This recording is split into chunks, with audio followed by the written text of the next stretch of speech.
Друзья, приветствуем вас на YouTube-канале Гагауз Медиа. Это проект «Единомышленники», и здесь, как вы знаете, мы ведем дискуссии по самым разным вопросам, которые обсуждаются в нашем обществе. Предвыборный период в Молдове всегда бывает горячо. Но первая предвыборная неделя преподнесла сюрприз – информация об аресте Владимира Плохотнюка в Греции. И сюрприз, я бы взяла в кавычки, создание нового блока из старых политических друзей и товарищей. Ну, так и старых, потому что они давно и все были в одной партии. А что Гагаузия? Ну, Гагаузия тоже не уступила в оригинальности и преподнесла свой сюрприз для Гуцул в виде ордена. А что Народное собрание Гагаузии, спросите вы? А как всегда ничего. Ничего дельного. Ничего, во всяком случае, по поводу назначения даты выборов нового состава Народного собрания Гагаузии. Ну, а может быть, что-то все же и было дельного? Сегодня мы решили узнать об этом у депутата Народного собрания Гагаузии.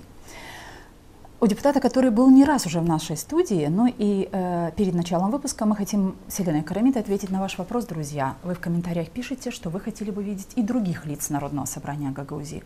Так вот, спикера Народного собрания Гагаузии Дмитрия Константинова мы приглашали в студию, отказался. Мы приглашали также Илью Узуна дважды и тоже ответил нам отказом. Будем пробовать еще. Вы же оставайтесь с нами и следите за нами. Мы все хотим достойных условий жизни. Мы все хотим качественной медицины. Мы все хотим хорошие дороги и коммуникации. Мы все хотим высокие зарплаты и пенсии. Мы все хотим, чтобы работали законы. Мы все хотим лучшего для Молдовы, и это нас объединяет. Значит, мы единомышленники. Друзья, сегодня в студии проекта «Единомышленники» депутат Народного собрания Гагаузии Александр Тарнавский. Александр Тарнавский, экс-председатель НСГ, депутат Народного собрания Гагаузии 5, 6, 7 созывов. Автор и соавтор более 30 законодательных инициатив, многие из которых приняты и действуют в Гагаузии. Среди них закон о поддержке молодых семей в приобретении жилья Илькиев, о бесплатном горячем питании школьников Гагаузии с 5 по 12 классы, о фонде возмещения контрибуций местным органам власти для привлечения грантовых средств в реализации проектов, о фонде поддержки детей, нуждающихся в дорогостоящем лечении за рубежом, закон о капитальных инвестициях, обеспечивший справедливое распределение средств из бюджета Гагаузии для развития сел и городов автономии и многие другие. Член рабочей группы парламента Республики Молдова и Народного собрания Гагаузии по гармонизации законодательства с 2015 по 2023 годы. Председатель Конгресса местных властей Молдовы в Совете Европы с 2017 года. Александр Григорьевич, здравствуйте. Добро пожаловать в нашу студию. Здравствуйте, спасибо за приглашение. Александр Григорьевич, действительно в Молдове происходит огромное количество событий и в нас в регионе, и в целом по стране. И некоторые из них мы сегодня хотели бы обсудить с вами. Ну, наверное, начнем с того, что Счетная палата Гагаузии провела анализ исполнения бюджета Гагаузии за 2024 год и нашла очень много нарушений со стороны исполнительного комитета Гагаузии. Как Народное собрание Гагаузии восприняло это, как отреагировало, какие решения приняло, пользуясь тем, что имеет право контролировать, как расходуются бюджетные средства в автономии? На самом деле это традиционный вопрос, потому что Счетная палата ежегодно предоставляет соответствующую информацию, как публичное имущество пользовались власти Гагаузии, муниципальные власти, насколько это было эффективно. И в этой информации, которая написана, по-моему, с моей точки зрения, довольно объективно, есть очень серьезные вещи, над которыми необходимо задуматься. Я вам приведу один пример. Вы знаете, что ряд населенных пунктов Чедрлунского района получили помощь от Европейского банка реконструкции и развития на водоснабжение, на водоотведение. И проект довольно успешный. Он в 2027 или 2028 году завершается. Так вот, по условиям этого кредита люди через тариф возмещают те инвестиции, часть тех инвестиций, потому что была и грантовая составляющая, и кредитная составляющая. Люди возмещают для того, чтобы пользоваться качественной услугой водоснабжения. Так вот, в 2024 году эти населенные пункты не внесли ни копейки за возвращение кредита, и всю сумму возместил центральный бюджет Гагаузии. То есть получается у нас 26 населенных пунктов в автономии. 5 Европейский Союз помог с этим проектом, но там есть условия, что необходимо возвращать часть средств через тариф. Не возвращают эти населенные пункты, получается, что мы все 26 населенных пунктов возвращаем этот кредит. И исполнительный комитет делает вид, что это нормально, что это естественно, хотя это просто нарушает тот кредитный договор, который заключен. И я об этом говорил на заседании, мои коллеги тоже поднимали вопрос, например, Михаил Николаевич озвучил проблему с резервным фондом, когда резервный фонд исполнительного комитета тратится на не непредвиденные расходы, как должно быть в соответствии с законом, а на подарки, вообще концерты, наверное. На те расходы, которые должны либо быть запланированы в бюджете, либо вообще не осуществляться. И вишенкой на торте стало то, что в конце исполняющий обязанности главы Гагаузии заявила, вообще у нас исполнительный комитет, оказывается, работает идеально, и только 4% нарушений относятся к исполнительному комитету. Все остальное примары наворотили, да, вот в публичной сфере. Я не смог оставить эту информацию без внимания, специально проанализировал этот доклад, опубликовал, что, оказывается, из 11 финальных рекомендаций счетной палаты 5 относятся к исполнительному комитету и только 6 к примариям, то есть никак не 4% на 96%. И примары не отреагировали официально, ну, потому что примары не имеют своего общего органа, да, который как-то будет это комментировать, какой-то пресс-службы. Ну, а каждый примар, наверное, не может выступить с опровержением. Ну, почему не может, Александр Ильич? Я считаю, что мог каждый примар высказать свою позицию. Это что, здесь страх высказать свою позицию или что-то другое? Я думаю, что исполнительный комитет обвинил примаров, что они нарушают действующее законодательство, то есть 96% это практически только примари ошибались. Так преподнес исполком. Да, так преподнес исполком. А примарии подумали, ну это же про всех примарий говорят, не про мою конкретную. Да, и может быть поэтому промолчали. Возникает такой вопрос, а как исполнительный комитет мог погасить вот этот процент взносов по этому проекту, заводу 5 населенных пунктов? Как это могло быть, если это должны были делать примарии через тариф? Конечно, для этого нужен постоянный мониторинг деятельности примаров, то есть с ними надо встречаться. Нужно встречаться с предприятием АПТермо, которое было создано для того, чтобы осуществлять эту услугу централизованно. То есть там есть механизмы, просто над этим нужно работать. То есть они не работали, а потом, когда поняли, что надо оплачивать, они взяли из бюджета деньги и оплатили? Из бюджета Гагаузии. Вместо того, чтобы мы, например, сделали какие-то капитальные вложения, да, или улучшили дорожную инфраструктуру, или реализовали какой-то социальный проект, мы просто заплатили за кого-то со всех денег Гагаузии. Смотрите, может они таким образом, простите, Елена Федоровна, может они таким образом как раз поддержали тех примаров, которые прекрасно знали, что они должны эти деньги включить в тариф для того, чтобы оплатить вот этот А тогда скажите, пожалуйста, в чем виноват абонент в Камрате, который не имеет качественной услуги, не имеет канализации? Камрат до сих пор в чем виноват? Виноват в том, что разделяю ластвы. Вот вам оплатим ваши долги перед каким-то проектом, а вам не оплатим, потому что вы наш примар, а вы не наш примар. То есть это разделение, оно естественно для... Нет? Мы наоборот в Камрате или в других населенных пунктах, которые не участвовали в этой программе, довольны и рады, что наших коллег, вот этих 5 населенных пунктов, появилось европейское качество или качественная услуга водоснабжения. Но за эту услугу же надо платить. Но, Александр Ильич, вы сказали о том, что этот вопрос вы поднимали в Народном собрании Гагаузии. Так все-таки что вы решили? А какая сумма? О какой сумме речь? Ну, у нас сейчас, прежде всего, председатель Народного собрания, он играет в большем смысле роль адвоката исполнительного комитета. И даже вот если есть какие-то такие вопросы, которые указывают на нарушения, он пытается их сгладить. И более того, даже обвинить тех, кто говорит об этих вещах. Когда вы говорите «пытается», вы же понимаете, что он обязан защищать? Ну, что значит пытается? Он же обязан, он после поездки в Израиль, он обязан.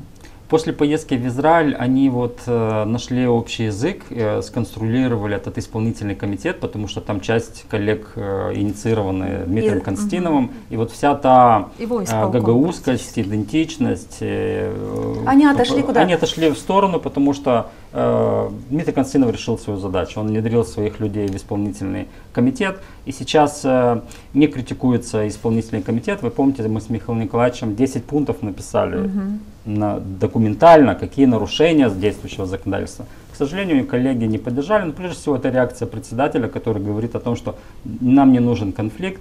Чем дольше мы будем с ними дружить, тем дольше мы удержимся у власти. Ну а те, кто критикует, мы найдем какие-то ярлыки, что они враги гагаузского народа или еще что-то. О какой сумме идет речь, когда мы говорим, что эта сумма была из бюджета взята и покрыта этим? Более 3,5 миллионов леев. То есть 3,5 миллиона леев, да. Секундочку, 3,5 миллиона леев. Исполнительный комитет потратил так, как не должен был тратить. На это замечает счетная палата Гагаузии и Дальше что? Что делает исполнительный комитет, когда знает, что это было неверно? Он должен это исправить. Насколько я знаю, как работает счетная палата и как тот или иной орган, который подвергся ревизии, так скажем, анализу работы, он должен исправить это.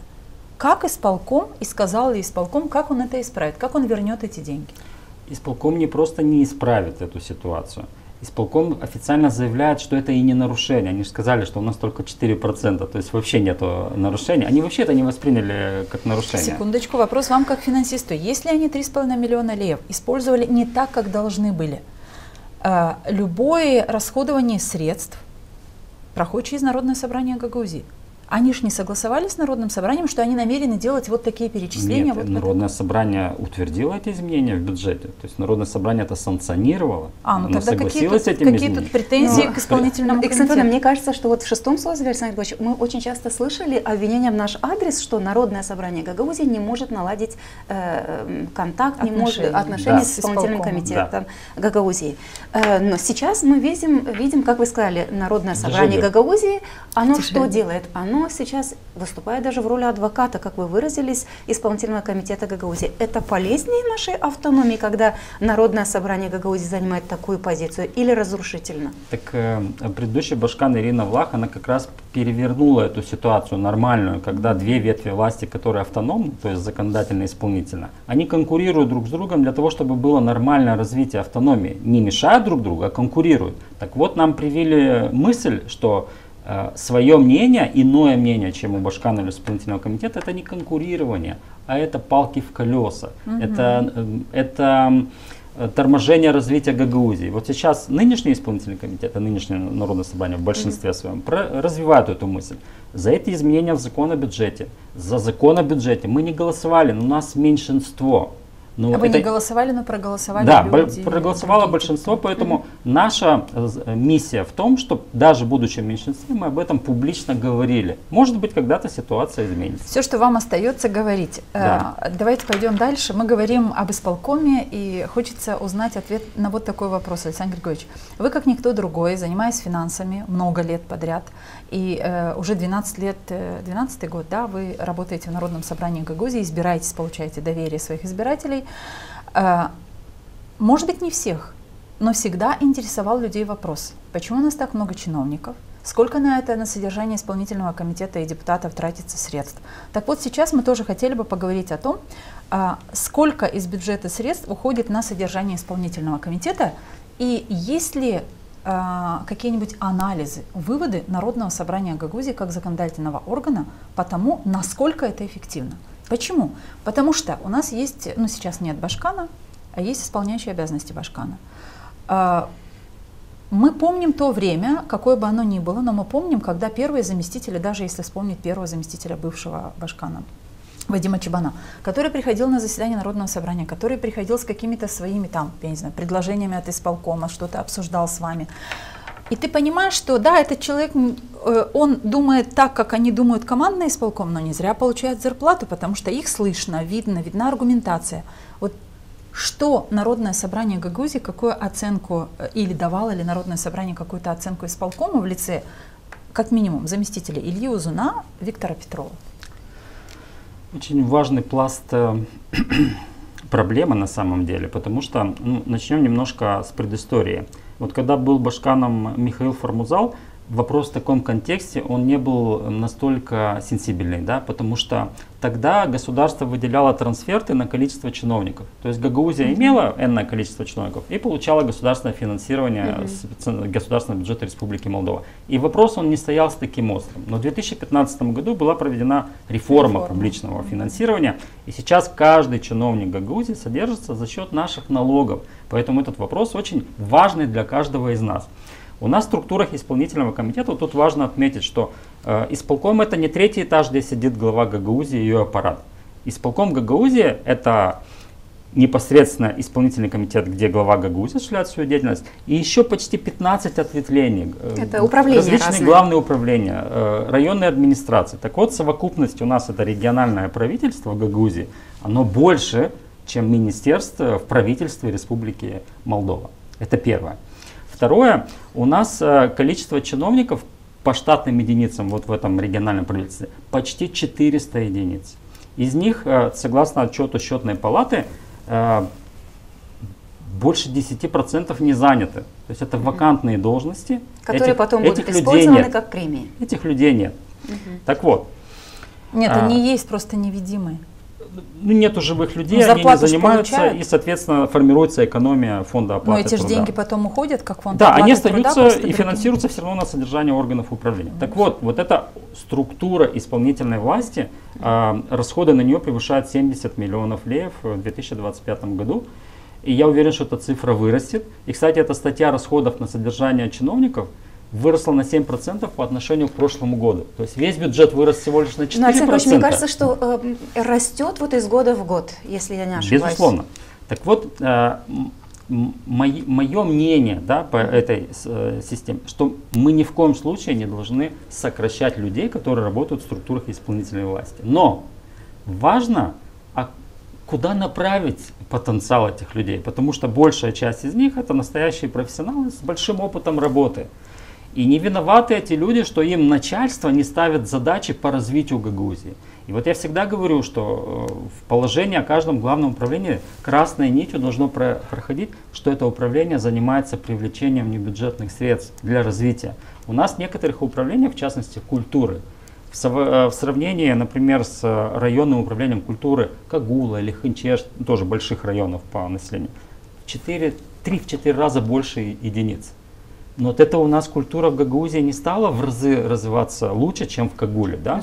Даже может быть не совсем это так. Я в данном случае управление культурой привожу не для того, чтобы именно на них сфокусировать внимание, потому что это происходит практически по всем управлениям, за исключением образования и финансов. Вот там как раз количество штатных единиц соответствует общереспубликанским показателям. Так вот, если бы этих людей сфокусировать на созидание, на привлечение грантов, то это было бы оправданные расходы, потому что содержание одного чиновника примерно 200 тысяч леев.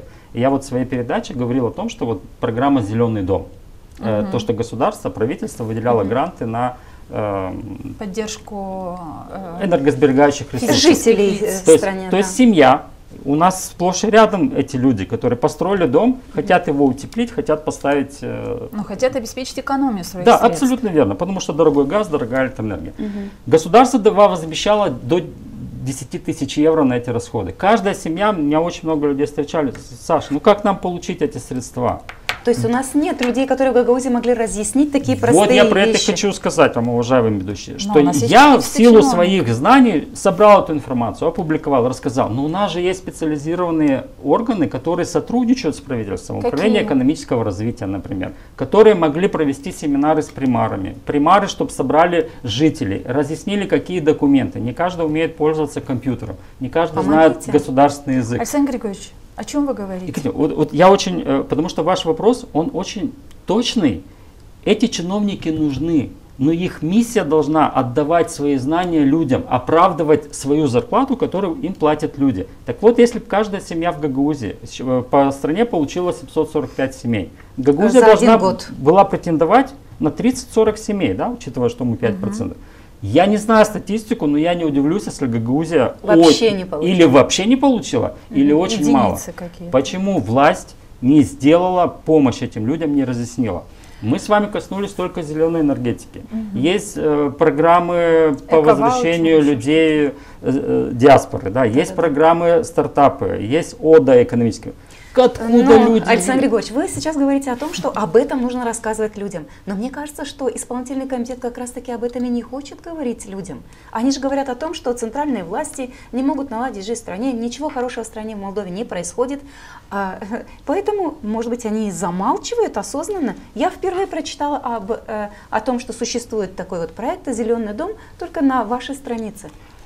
И это нормально, потому что люди не могут читать официальный монитор, не могут читать публикации. Главное, занятые люди, которые есть чем заниматься. Для этого есть и власть, которая этим занимается, это мониторит, это может разъяснять. Александр Григорьевич, когда... Вот смотрите, я извиняюсь. В исполнительной власти, в региональном правительстве есть только одна политическая фигура, это Башкан, которая может заниматься политикой. Политика я в данном случае имею взаимоотношения с Кишиневым, будущее Гагаузии, все остальные должны работать, включая первого заместителя, другого заместителя, всех начальников управления. Они должны быть сфокусированы на скрупулезной работе, над привлечением грантов. Если вы зайдете на сайт исполкома, ни одного соглашения за 2 года ни с турками, ни с Европейским Союзом, ни с Российской Федерацией, ни с кем.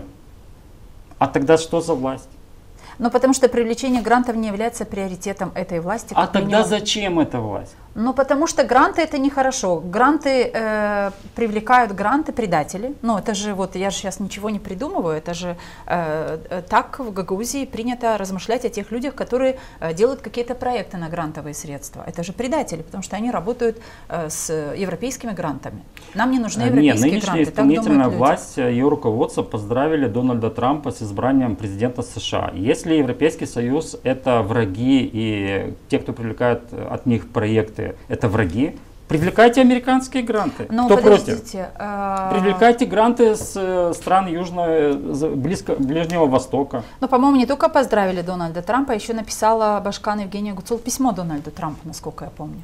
Ответ был или нет, надо узнать. Смотрите, кстати, пожалуйста, когда люди, которые занимаются грантовыми программами и хотят улучшить жизнь людей, сделать садик лучше или больницу, и видят проект и пишут заявку, по крайней мере, я про себя говорю и тех людей, которых я знаю, мы ни разу не смотрели страна происхождения денег. Потому что все хотят, чтобы это было реализовано. Потому что если эта идея совпадает с тем, что нужно нашим людям, ты пишешь этот Александр проект. Григорьевич, я тоже участвовала в разных проектах, реализовывали мы и в школе, и вы нам помогали оформлять какие-то заявки. Я никогда не помню, чтобы страна-донор ставила какие-то условия, допустим, лицею нашему, вследствие того, что мы реализовали деньги, вернее, проекты на те средства, которые выделила, допустим, Япония или Польша или другая страна. Но не договариваете, скажете. Мы написали... Абсолютно искренне сейчас об этом говорю, и об этом скажет любой. Я думаю, что человек, который реализовывал такие проекты. Очень много было разговоров про УСАИД, след американцев в захвате наших мыслей, нашего.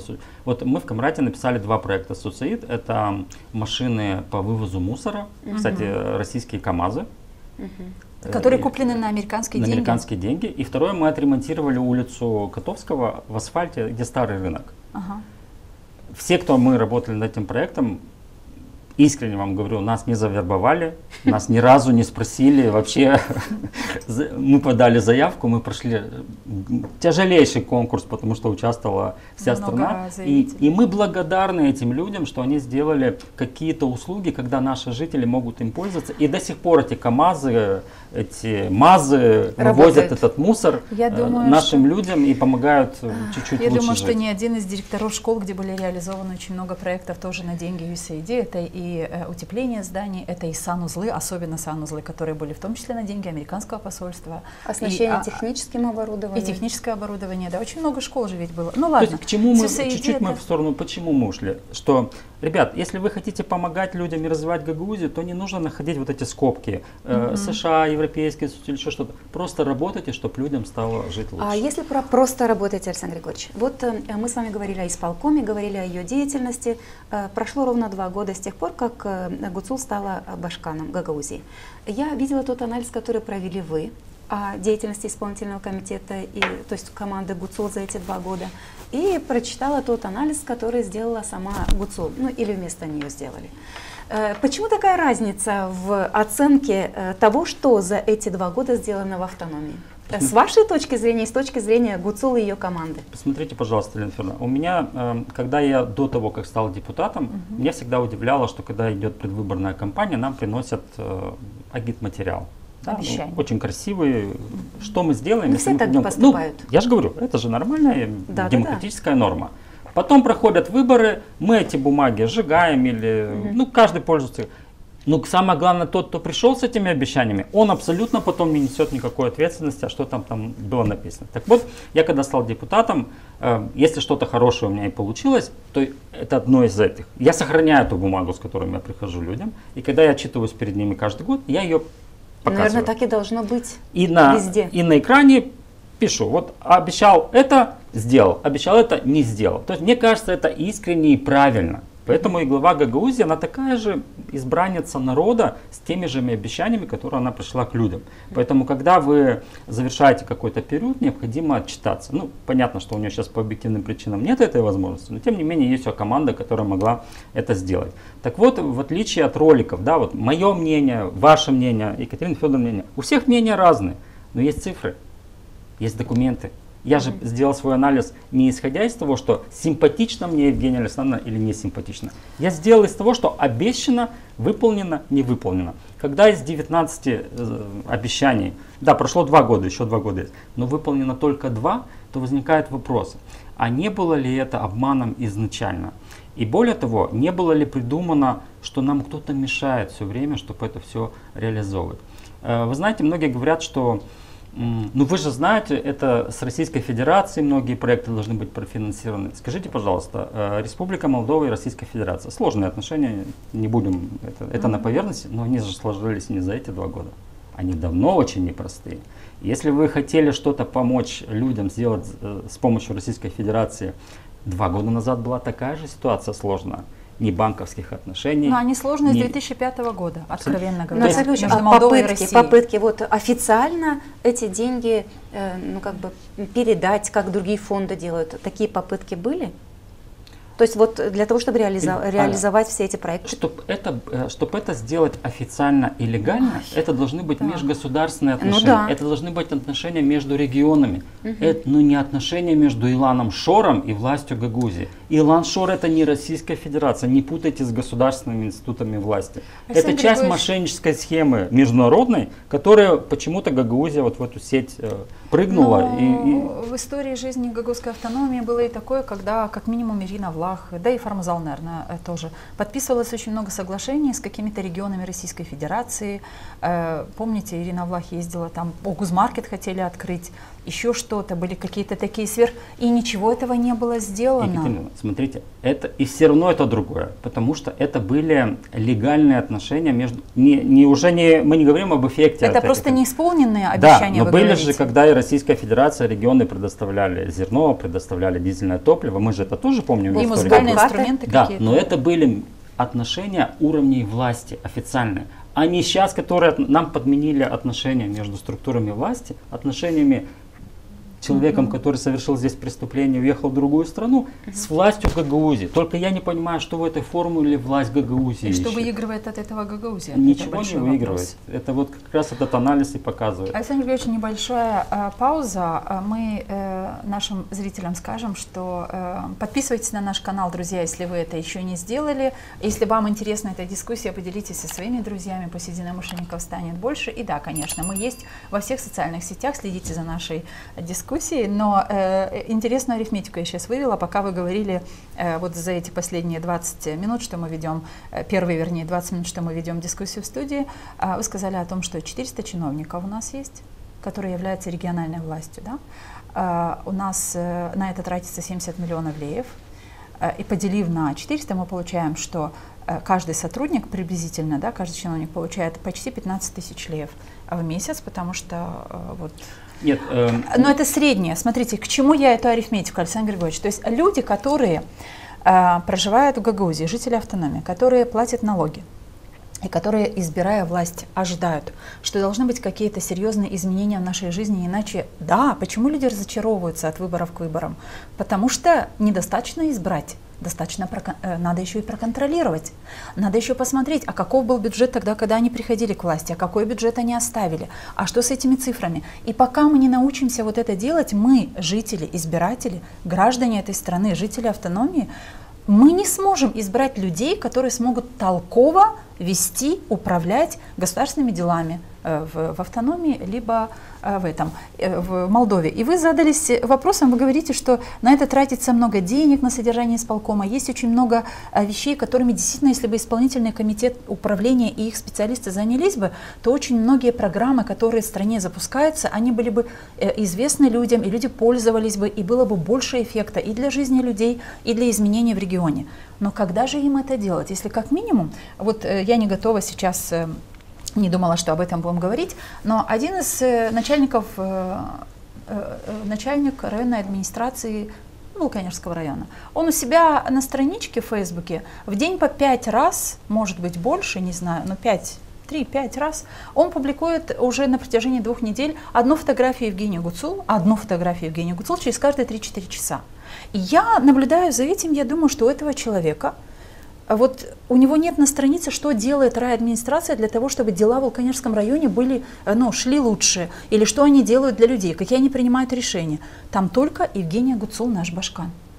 И я начинаю думать, что это использование бюджетных средств, использование власти, людей, которые сидят в кабинетах, оплачиваемых бюджетом автономии, и работают на Шора. Когда этому главе районной администрации говорить с людьми об эко-ваучерах или там, я не знаю, программе «Зеленая энергия», «Зеленый дом», не знаю, что когда. Он должен поехать на протест в Кишиневе перед судом, потому что мы видим этих людей там, начальников управлений и даже заместителей. Когда им заниматься?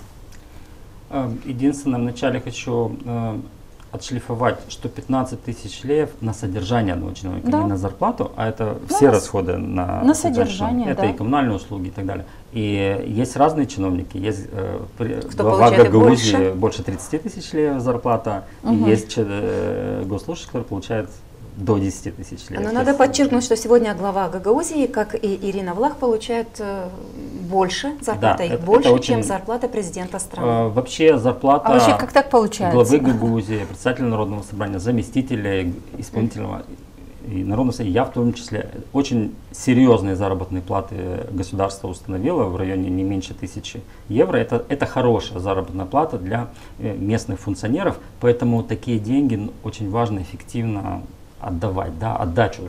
Поэтому вот вы когда задаете вопрос про председателя района, вообще в Гагаузии непонятно, зачем эта трехступенчатая структура власти, то есть примары, район, исполнительный комитет. Понятно, что это уже себя изживает, или если не изживает, то районная структура, если бы занималась привлечением проектов, ведь очень много проектов трансграничных, то есть на несколько населенных пунктов. Да, этими проектами не обязательно только национальные программы развивать, то, что мы с вами говорим, «Зеленый дом», не только национальные. Развивайте свои региональные программы, районные программы, привлекайте проекты, помогайте молодежи, помогайте бизнесу, который начинает только становиться на ноги. Я не ошибусь, если скажу, что нулевая эффективность работает. Еще раз говорю, ни одного договора на привлечение инвестиций на официальном сайте, значит их нет.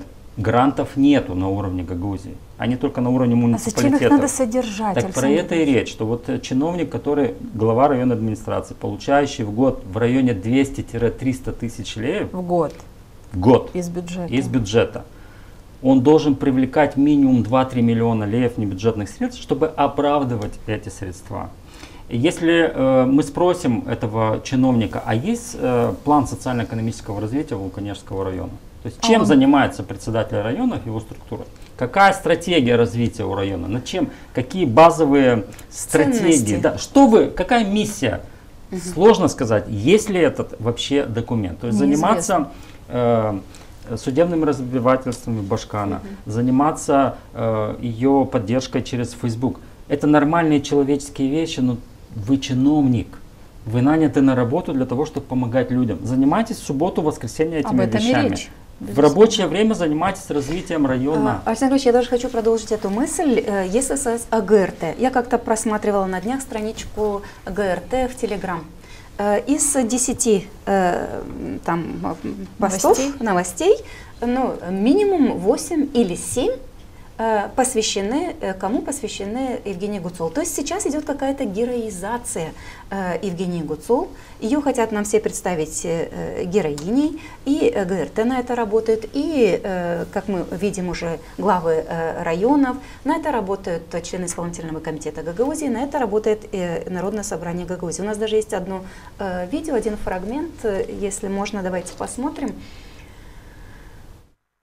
За 2 года Евгения Александровна Гуцул со своей командой сделала невозможное. Давайте поаплодируем, это действительно заслуживает. Евгения Александровна сегодня человек, который заслуживает неисмолкаемых, непрекращающихся аплодисментов.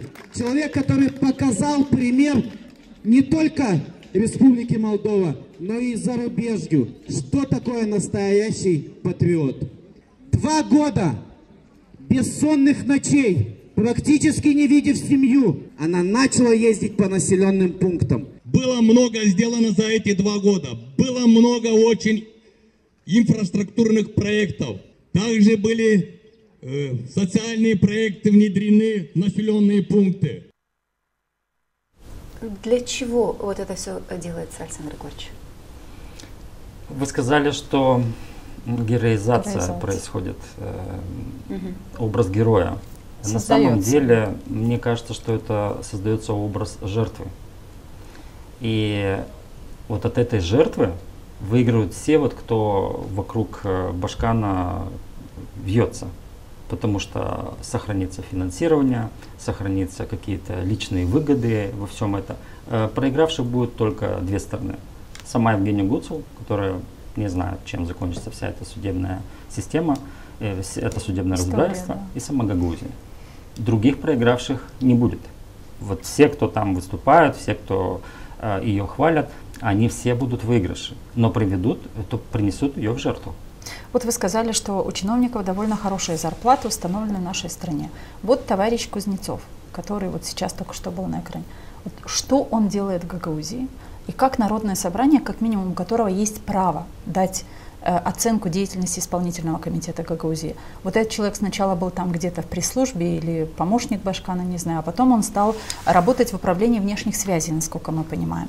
Вот каков эффект от этого человека, который знать не знал про Гагаузию, дислоцировался сюда 2 года назад, и вот сейчас он выступает перед аудиторией, перед людьми, жителями региона и говорит о том, что за 2 года Евгения Гуцул сделала невозможное. У меня 2 вопроса к вам. Первый – об этом самом человеке, об эффективности деятельности таких людей, что Народное собрание предпринимает. И второй вопрос. Все же назовите, пожалуйста, попробуйте подтвердить слова или опровергнуть слова Кузнецова, что невозможного сделала Евгения Гуцул за 2 года для Гагаузии. Этот чиновник не житель Гагаузии. Нет. И, к сожалению, не житель Гагаузии, глава автономии. И когда вот говорят, что она 2 года не спала, и чтобы проехать в населенные пункты, так живите в Гагаузии. Но она обещала это. Не нужно просыпаться рано утром, чтобы с Кишинева приехать и поздно. То есть надо было просто жить в Гагаузии для того, чтобы было время и на семью. В отношении, вот я переходя к вашему вопросу, чуть-чуть вспомню, что вот вы проскальзывает этой красной нитью, что Народное собрание, да, а что в этой ситуации. Я вам хочу сказать, что когда Народное собрание проголосовало за этот исполнительный комитет, вы помните, как это тяжело происходило? Шор представлял, потом была несколько борьба, раз меняли и состав. потом все-таки большая часть Народного собрания, после того, как люди Константинов были интегрированы в исполнительный комитет, проголосовала. И одно из главных оправданий, почему было так сделано, исполнительный комитет будет реформирован, будет оптимизирован, и это даже было написано в документе, что в течение нескольких месяцев должен быть представлен оптимизированный состав исполнительного комитета. Что на самом деле ничего. Более того, в этом году, в бюджете 2025 года, не только расходы выросли финансовые, но и выросло количество чиновников. То есть с этим Народным собранием не будет никакой реакции на то, что вытворяет исполнительный комитет. И исполнительный комитет это прекрасно знает. Поэтому все вот это безобразие, оно будет продолжаться, пока Дмитрий Константинов и те, кто его поддерживают, будут у власти в Народном собрании. Здесь нужно четкий себе ответ дать однозначно и даже не думать о чем-то другом. Эти безобразия будут продолжаться со стороны исполнительного комитета, который до последнего дня работы. До последнего. Они просто, даже решения, которые принимаются в Народное собрание об оптимизации, о сокращении расходов, они их просто не выполняют. Просто не выполняют постановление Народного собрания. Когда мы с Михаилом Николаевичем собрали эти нарушения, закона нарушения, не чего-то другого, не наших эмоций, и поставили на стол Народному собранию, не поддержали. И исполком это прекрасно знает. Поэтому это все будет продолжаться. Театр. В отношении невероятных успехов. Невозможно сделала. Но он не сказал, что невозможных успехов, он сказал, невозможно сделала. Да, она сделала невозможное, превратила Гагаузию из образца для развития этнической автономии и образца на постсоветском пространстве, как можно сосуществовать с титульной нацией и развивать автономию, превратила нас в изгоя. И финансового, и правового, и дипломатического. Вот это невозможно, действительно сохранили, создали. Да. А если говорить о развитии региона в этом отношении? У нас падают все показатели. Нам обещали 500 миллионов евро инвестиций, а у нас инвестиции в основной капитал по отношению к тому, до того, как они пришли, уменьшились. Понимаете? То есть не плюс 500 миллионов евро, мы с минусом идем. А почему люди не спрашивают, Александр Григорьевич? Люди не знают этого. Почему люди не спрашивают? Люди делегировали свою власть депутатам, которые представляют их интересы. Если депутаты, ну я не про всех сейчас, не задают эти вопросы и согласны с этим, более того, максимально поощряют то, что делал исполком, и ни разу даже не сказали Евгении Александровне, госпожа Гуцул, остановитесь, вы башкан для Гагаузии, для гагаузов, не для Шора. Не могут. Но, Александр Григорьевич, мне кажется, что в любом случае люди не могут забыть о том, что им обещали аэропорт. Люди не могут забыть о том, что обещано было 500 миллионов, ну пусть за эти 2 года, допустим, 250 миллионов евро на инфраструктурные проекты. Люди, наверное, в Вулканештах не забыли про обещанный стадион, где-то не забыли про бассейн и так далее, и так далее. Но понимаете, какую злую шутку сыграл Шор с нашими людьми? Он показал, что нам достаточно пенсионерам, некоторым категориям людей из публичной сферы раздать по 2000 леев каждый месяц, и все. Люди будут молчать, люди не будут задавать никаких вопросов. Вы там, Народное собрание, исполнительный комитет, делайте, что хотите. Мы туда не будем лезть, мы не будем спрашивать, не задавать вопросов не будет. Вот достаточно, что мы получаем эти 2000 лей ежемесячно, все, мы удовлетворены. Вот до этого довел нас сознание гагаузов, людей, Шор. Это тончайший технологический политход. И поверьте мне, это очень точно рассчитали те политтехнологи, которые с ним работали, с Илоном Шором, что человек по своей сути, тем более гагаузы, они очень благодарны. Да? Вот, когда человеку, ты идешь кого-то попросить в долг деньги, и тебе дают, когда вот действительно горит, ты вспоминаешь этого человека с большой благодарностью, возвращаете деньги. Тебя выручили, когда тебе было сложно. А когда тебе дали, еще даже не просят назад, то ты вообще считаешь, что этот человек... Ну, как сказать, не просят назад вслух, а забирают назад не сегодня и не завтра, а вчера забрали то, что дают сегодня. Но людям это не объяснить. Я поэтому вот хочу чисто на человеческий уровень вернуть нас, на уровень бытовой. Для многих людей, особенно это же в основном люди преклонного возраста, да, для которых это ты получил пенсию, еще одну пенсию, да. Но не будем скрывать, что люди, которые получают по 15 тысяч лей, и тоже получают эти 2000. Я сейчас не оправдываю ситуацию, просто ее раскрываю, потому что я тоже над этим долго думаю. И долго...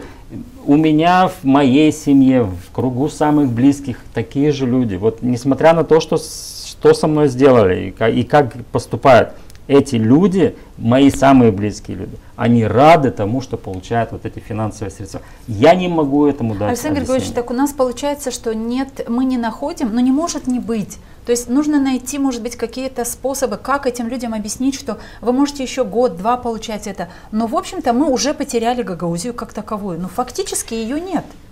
Это то есть, что мы больше хотим, просвещения. И вот я почему благодарен вам за то, что мы имеем возможность общаться. Мы говорим об этих вещах. Может быть, это пока мало, но это мало, уже отклик находит. Большая часть нашего населения ходит в церковь.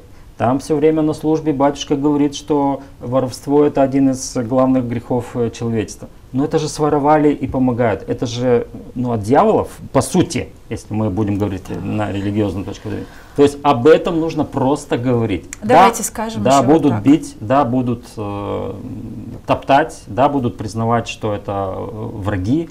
Потому что многие на этом зарабатывают, как вы сказали. Это действительно не 100 евро получают в месяц, получают большие деньги, потому что шальные деньги пришли в Гагаузию. Александр Григорьевич, но об этом мы должны просто говорить. Называют Шора меценатом. Вы как относитесь к этому? Один последний пример меценатства. Новая церковь в Камрате при выезде в сторону Кангашик, отец Федор, где служит, там построена Церковь колокольня. Святого Пророка Илии. Да, пророка. Буквально на днях введена в эксплуатацию современная красивая часовня. Никто не знает, кто ее построил. Никто, кроме батюшки. Батюшка никому не скажет. Почему? Потому что это меценат построил. Меценат, который знает, что написано в Евангелии, что ты когда помогаешь, никто об этом не должен знать. И кто говорит мне про Шора, что это меценат, который раздает деньги, взятые у людей, ограбленные из банков, и говорит это во всеуслышание, что я вам помогаю, это меценат. Александр Григорьевич, вы знаете, Поняли, по моему мнению, в чем разница между меценатом и манипулятором? Ну, я надеюсь, что и зрители это поняли. Я буквально вчера смотрела журналист Влада Вершинина, журналист Нокты, делала блиц-опрос в Камрате и задавала вопрос, каковы результаты работы Евгении Гуцул за эти 2 года, что они об этом вообще думают. Вы знаете, очень хорошо говорят люди, прям вот молодец, вот она сделала то, что никто не делал, вот прям то, что транслирует Кузнецов, это всецело принимают, вот, что невозможно сделала Евгения Гуцул для них, для пенсионеров, для стариков, для всех, вообще, если бы ей не мешали, она сделала бы еще лучше. К чему, вот вы понимаете, и это все транслируется, и нет шансов у людей на другую информацию. Как минимум потому, что Елена Федоровна говорит, как работает у нас ГРТ на 12 миллионов леев из бюджета, это наши с вами налоги. Оно полностью работает по сценариям или по лекалам материалов передач новостей, которые нужны Шору и его команде. Как в этой ситуации людям объяснить, что мы теряем главное? Понимаете, кто это должен делать? В Народном собрании оппозиции нет. До сих пор она вроде как бы была, там еще полгода назад мы еще слышали какие-то голоса. А сейчас Михаил Николаевич Железогло и Александр Тарнавский. Почему социалисты уже ничего не требуют, не хотят? Вообще, вы понимаете, что просто все, что есть в Гагаузии есть информация прошоровская. Про то, как это хорошо жить при правлении Евгении Гуцул, который поддерживает Шор. Как с этим справиться? Опять же, часть большой политтехнологии, когда ГРТ было передано в концессию Илану Шору. Это же было сделано намеренно, и избрание руководителя этого органа, связанного с коммерческими структурами Илана Шора. То есть вы помните, что Тудор Добров баллотировался, наш местный патриот, и парень, которого никто не знал, но он работал у Шора. Выигрывает представитель Илана Шора. Этот актив передали для информационной пропаганды Илану Шору. Передали исполнительный комитет Илану Шору, передали большую часть исполнительного народного собрания и передали ГРТ. То есть все, круг замкнулся. Здесь полная доминация тех мыслей, которые есть у Илана Шора. А у него мысль одна: конфликт Камрат-Кишинев для демонтажа государственной власти. Все, а мы только в этом как разменная монета. А почему не хватило, как вы думаете, ваше мнение о том, почему не хватило у нас, у гагузского сообщества, стать третьей силой и заявить, что подождите, так нельзя? Вот не выработалась эта третья сила. Ее нет в Народном собрании Гагаузии, ее нет в обществе. Чтобы она не выработалась, вот эту инъекцию денежную сделали, вот о чем говорила Елена Федоровна, чтобы большая часть населения, люди, пенсионеры, работники системы здравоохранения, системы образования, это, наверное, 70% избирателей, да, активно голосующих. То есть они сделали все, чтобы эти люди тоже не критиковали, не задавали вопросы. Безусловно, есть сегменты, я знаю этих людей, врачей, учителей, которые не написали заявление. Они все это понимают, что это происходит.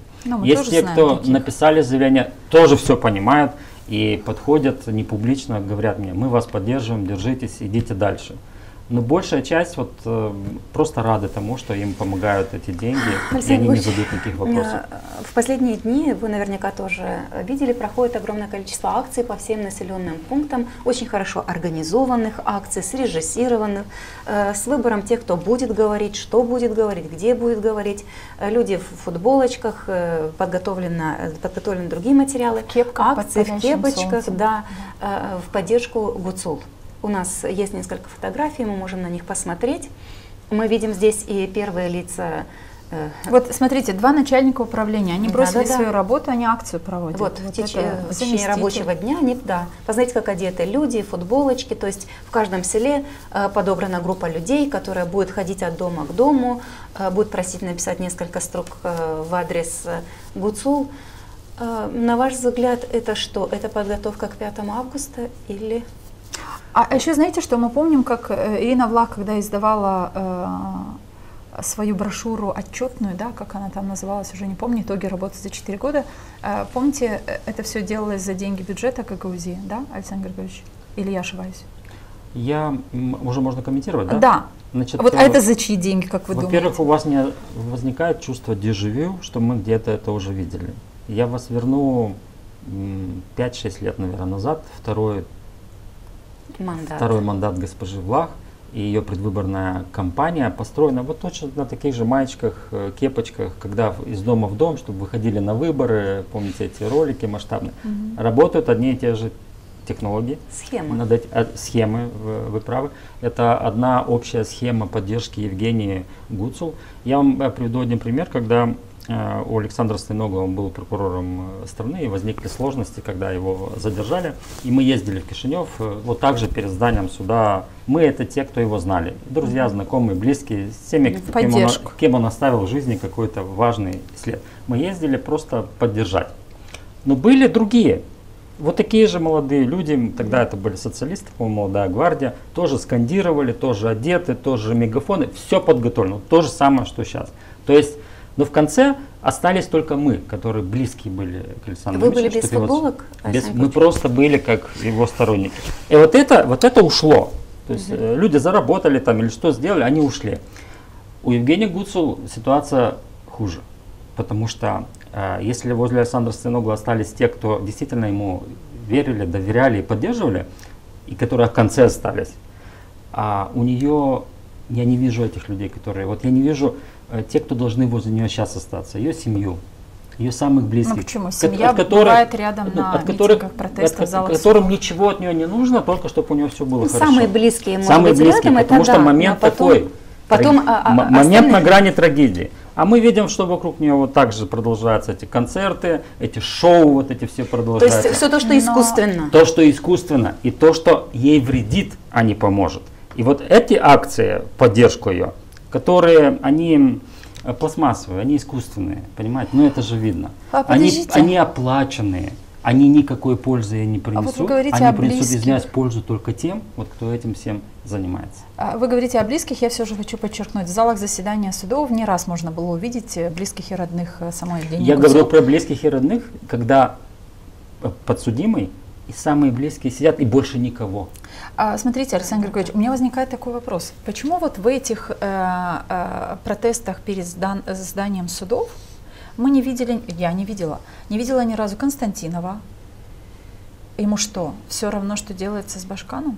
Он должен был бы быть там. Почему там нет Ильи Узуна, почему там нет Виктора Петрова? Во всяком случае, последние вот эти вот самые активные заседания судов, которые в последнее время были, почему этих людей нет? То есть они все участники этой большой схемы заварушки Шора в Гагаузии, они все бенефициары этого всего, да?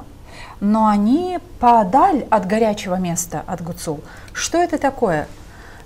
Почему, Михаила Влаха можно там еще увидеть где-то? Один из тех, кто заключал соглашение в Израиле, он все-таки ходит там куда-то на протесты.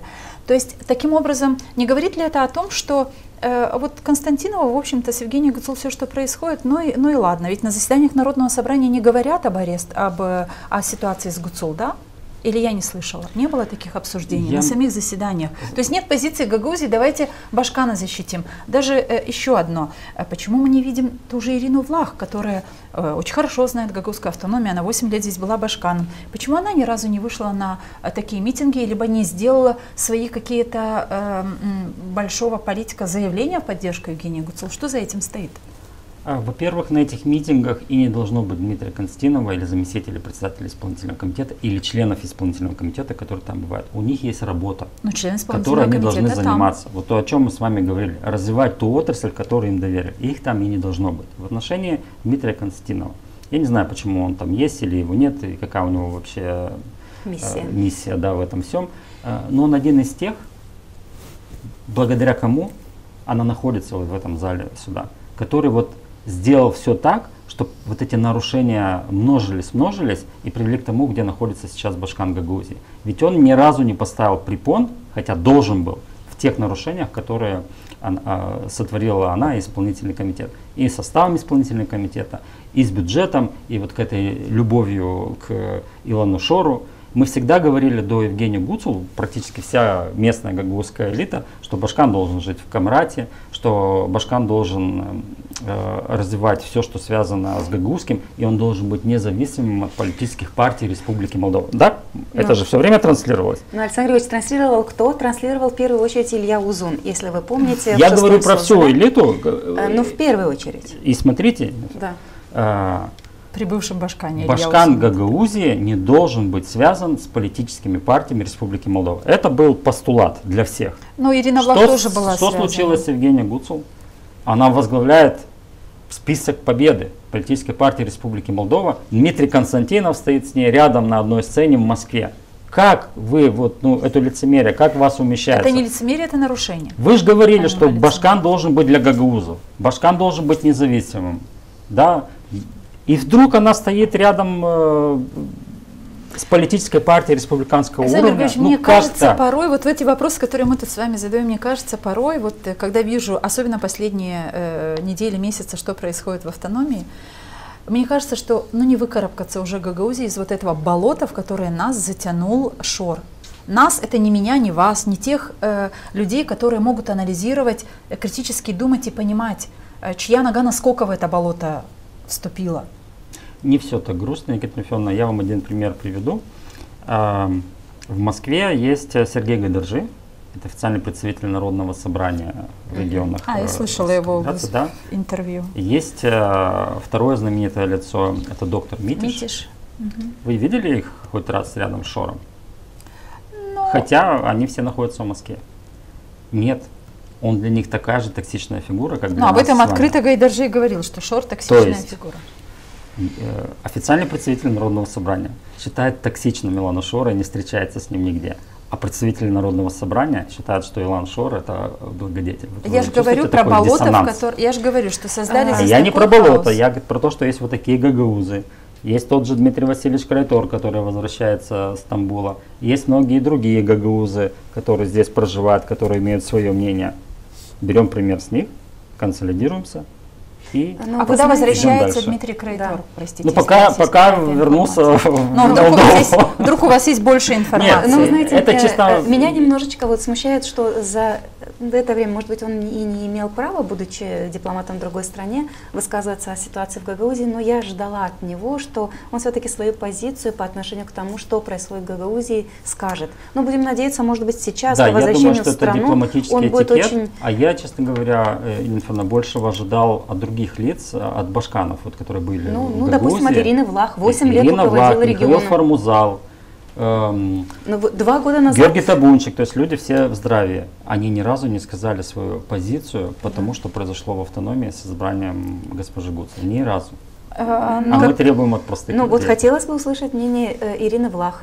Она всего лишь 2 года назад, закончился ее 2-й мандат, 8 лет руководила регионом, показывала себя очень активным жителям этого региона, который бьется за интересы нашего региона. И за 2 года ни одного, она каждый день занимается только критикой, но критикует центральные власти. Совсем нет никаких замечаний или, может быть, положительных моментов, которые можно было увидеть в Гагаузии, или как это? Ее предвыборная кампания строится не сейчас, она строилась, когда она еще была башканом. Вы помните, что где-то за год, за 1,5 до конца ее мандата она стала активным пользователем ТикТока, записывать ролики с кабинета против президента страны. И в принципе вот то, что у нас сегодня в Гагаузии, это отголоски вот той вражды, которую заложила она. И вся ее предвыборная кампания, если вы заметили, она строится на конфликте, на агрессии, на очернении. Подождите, хорошо, мы вас выберем, чтобы не было пас в Республике Молдова. А вы с какой предвыборной кампанией идете? Вы с каким идете посылом к людям? Вы что будете создавать? Ликвидировать ПАС, все понятно, эта задача Ну, решена. Дальше что? Давайте посмотрим видео, в котором Ирина Влах все же что-то говорит. Что они будут делать, если придут к власти? 35 советников сегодня будут принимать решение, будет ли будущее у этого района, будет ли будущее в 5 сельских населенных пунктах. Партия «Единая Молдовия» выходит с четким предложением не закрывать ни одну гимназию. Каждое село должно иметь гимназию. Каждый ребенок, который рождается в селе, имеет право пойти в свою гимназию. Слышите фразу, да? Каждый ребенок, который родился в селе, имеет право пойти в свою гимназию. Ирина Влах сегодня говорит о том, что ни в одном селе, ни одну гимназию закрывать ни в коем случае нельзя. В селе Чешмякёй закрыла гимназию именно Ирина Влах. Ирина Влах официализировала цинизм в политической жизни Гагаузии, и сейчас это развивает уже на национальном уровне. Значит, до 2010 года в автономии не было оптимизировано ни одно учебное заведение. До 2010-го. Она была башканом? То есть, я перефразирую. С 2010 года до прихода госпожи Влах. В 2015 году? Да, к власти. За эти 5 лет. С 2010 года не была оптимизирована ни одна школа в автономии. Они были оптимизированы только в период развала Советского Союза, когда Да, была когда школы, средние даже школы... в Ахдарме было организовано. То есть Они эта меняли реализация статус. до 2010 года. После 2010 года, в 2015 году приходит госпожа Влах к власти. При ее правлении было реорганизовано 3 школы в автономии. Это село Чешмякёй, гимназия была объединена с лицеем. Да. Это Баурчи, начальная школа была оптимизирована, и произошло слияние с гимназией в селе Баурчи. И в Камрате 3-я школа, в последнее время она называлась учебный комбинат, была ликвидирована вообще. Так как сейчас человек вот говорит вот такое, и вся Молдова поверит и скажет, вот действительно надо голосовать за нее. Я говорю про политический цинизм. И говорю о том, что политики должны быть честными, открытыми перед людьми. Ведь на самом деле в оптимизации школ, особенно если есть несколько в населенном пункте, ничего плохого нет, потому что, учитывая демографию, их нужно объединять для того, чтобы бюджет был хоть какой-то. Но вы скажите об этом честно, что и мы этим занимались, да? А вы сейчас говорите, что не оптимизируете, но сами делали это. Для меня самым интересным является тот факт, что она уже снимала подобного рода роли где-то на севере Молдовы. И тогда посыпалась в ее адрес критика. Люди стали говорить о том, что вы, будучи башканом, тоже закрывали гимназии. И ни в одном населенном пункте. Как вы можете об этом говорить? И эту критику, конечно же, она читает, об этом она, конечно же, знает, но продолжает в том же духе. Вот это для меня непонятно. Продолжает в том же духе не там, где уже один раз наврала, а теперь в другом месте, где еще не наврала, в Кагуле. Поэтому вот такая политическая ложь позволяет людям, позволяет политикам, вешать на уши избирателей все, что им хочется. К сожалению, друзья, такой, не знаю, с вашего позволения, вывод. Ничего другого не остается нам, избирателям, кроме как слушать внимательно, анализировать, критически размышлять и расставлять все по полочкам, что говорила вчера, что делали вчера, а как сейчас это стыкуется с тем, что она делала. И только тогда мы сможем определить людей, которые действительно могут быть честны со своими избирателями. Понятное дело, что обещания предвыборные какие-то можно не исполнить, потому что не хватит каких-то обстоятельств, условий. Но об этом опять же можно честно сказать. Как минимум Александр Тарнавский нам говорит о том, что честно сказать это тоже нуждается человек в смелости для того, чтобы честно сказать. И вообще строить свою политическую карьеру или предвыборную кампанию на очернение других не стоит. И не стоит отдавать голос за таких людей, потому что всегда нужно говорить о том, что все политические оппоненты, они достойны. Но ты можешь сделать что-то лучше в силу своих знаний, в силу своего опыта. А когда ты строишь свою кампанию на том, что тот плохой, поэтому выберите меня, это идеализируете политику, да? Так должно быть. Да, Александр Григорьевич, и еще один момент, который очень хотелось бы затронуть.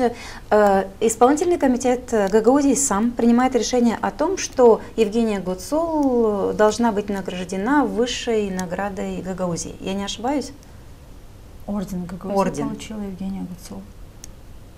Госпожа Гуцул, башкан Гагаузии, получила орден Гагау-Сири. Она не может получить орден Гагау-Сири без постановления Народного собрания.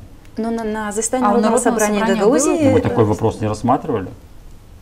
То есть в соответствии с законом, местным законом о наградах, глава Гагаузии — это единственное должностное лицо, которое выше орден или орден не присваивает сам исполком. Понимаете?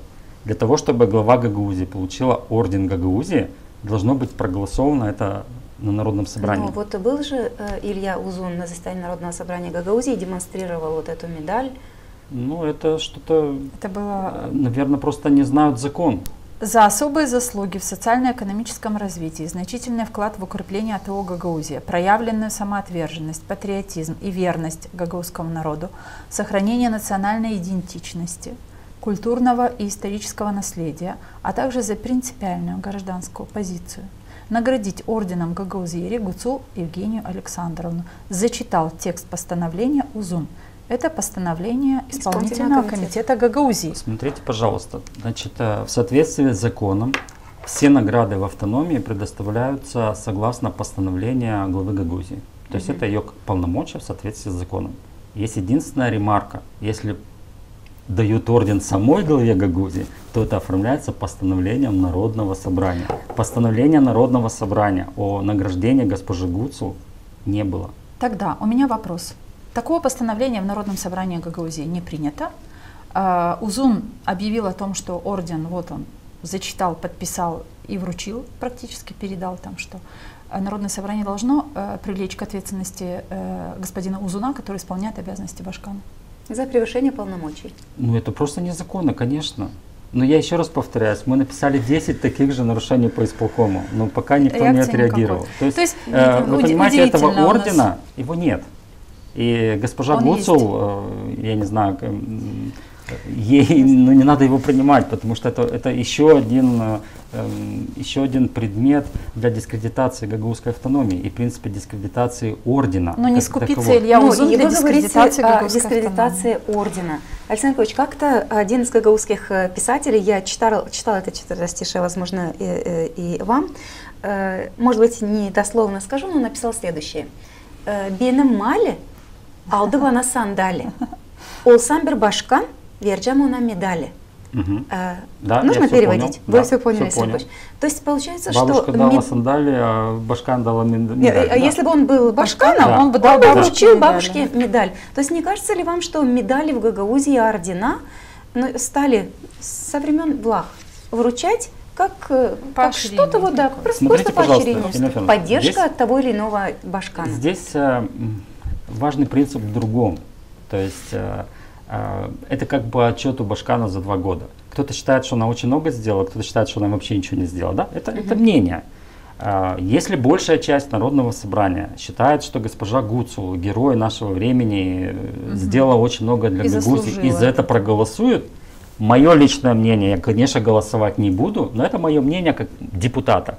Если проголосует большинство, она получает эту награду. Но не было голосования, нет этой награды. Илья Узун сам решил, почему он не может сам себе приказать вручить орден? А он не может орден? этого вот себе позволить. А он считает, что может, и он это сделал. Во-первых, этот орден стоит денег, он делается из серебра. И самое главное, как вручить орден, который не оформлен. А что, в бюджете нет денег на изготовление ордена из серебра? Ну, вы понимаете, у многих есть стереотип, что наши гагаузские законы никто не читает в Кишиневе. Я хочу этот стереотип развеять. За нами очень внимательно следят. Возможно, в Кишиневе их читают больше, чем читают в Гагаузии. За нами очень внимательно следят специалисты и в парламенте, и в правительстве. Они мониторят эти вещи, что происходит в Гагаузии. И я вам хочу сказать, что есть положительные моменты, например, закон о питании, закон о предоставлении помощи детям на 1 сентября, и закон о фонде контрибуций, они приняты уже на национальном уровне. То есть есть хорошие примеры. Но Кишинев следит и за вот такими примерами. И когда мы нарушаем свой закон, предоставляя награду, это, как вам сказать, дискредитация, и поэтому еще больше возможностей для того, чтобы не решать проблемы гагаузской автономии. Есть ли у нас также возможность говорить о том, что кто-то нарушает наши права, если мы сами здесь внутри свои же законы не исполняем? Александр Григорьевич, я почти уверена, что если сделать какой-то анализ, кто в Гагаузии больше всего нарушает законы, мы придем к тому, что больше всего нарушений закона Народным собранием Гагаузии, самим Народным собранием Гагаузии, и больше всего нарушают законы люди, которые уполномочены организовать работу по закону. Исполком. И исполком. И поэтому у нас, извините, живем вот так. Мы выбираем тех, которые приходят для того, чтобы, облачив себя властью, понимать, что я могу все, потому что я власть. Я вспомнила Дмитрия Константинова, который в 2013 году вместе с Ильей Узун приходили на ГРТ. Вы помните, наверное, эту историю, простите за личный пример, но это очень актуально сейчас к тому, что мы обсуждаем. Пришли на ГРТ и сказали, что мы вас вообще освобождаем с должности, уходите отсюда. Госпожа Жекова, как председатель общественной компании ГРТ тогда работала. Я сказала, вы не можете меня освобождать от должности. Мы можем все, говорит Константинов, это видео где-то есть в интернете. Мы можем, как Народное собрание, даже судей освобождать. Тогда он тоже был председателем Народного собрания. Я сказала, может быть, вы судьи и можете, я не знаю. Но председателя компании снять с должности вы, как председатель Народного собрания, и вы, как Илья Узун, депутат, не можете, потому что у вас нет этой компетенции. Эта компетенция у наблюдательного совета. Вот понимаете, тогда, когда люди не то что знающие закон, они обязаны знать, они еще принимают законы, и они их нарушают, вот все в этой Гагаузии перемешалось. И людям очень сложно понять, для чего мы выбираем депутатов. Потому что законопослушными в первую очередь не являются те, которые обязаны быть примером в исполнении законов. И, ну вот, давайте оставим эту тему. Вы разберитесь, пожалуйста, депутаты Народного собрания Гагаузии. Орден все-таки из серебра уже вылит или нет, и вручен или нет, и законно это постановление или нет. Ну и сообщите нам. Друзья, мы тем временем подошли к нашей рубрике «Люди говорят что». Мы просим вас подписаться на наш канал, если вы это еще не сделали. И если вам интересны, конечно, эти дискуссии, делитесь с друзьями, смотрите нас в социальных сетях. Ну и, конечно, рубрика «Люди говорят что». Наши короткие вопросы гостю Александру Тарнавскому, депутату НСГ, здесь и сейчас.